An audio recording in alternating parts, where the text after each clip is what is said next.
Ito, before the epilogue, meron ganito. Susulat ninyo yung inyong kasaysayan din. Kasi, the point is, what happened to us, supposing my children ninyo, they want to know what happened. You were part of it. Diba? Tapos, and then it closes with an epilogue of Billy Esposa.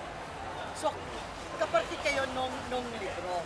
And then the nice thing about it, may glossary tayo.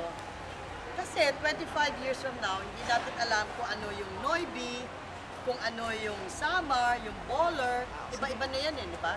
So we had the glossary. Alright. Lalabas ko muna yung dito. Yan, may Maguindanao Massacre. Ano yon? Diba? Tama? Ayan, may Wang-Wang. May Trapo, may Rock the Boat, Yellow Ribbon. Baka 25 years ago, hindi na alam yan. So, nag-glossary na tayo.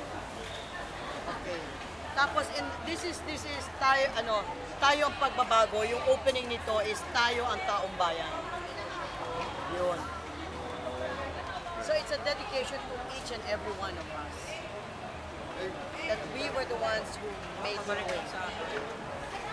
Thank you po. Sa pagbabago.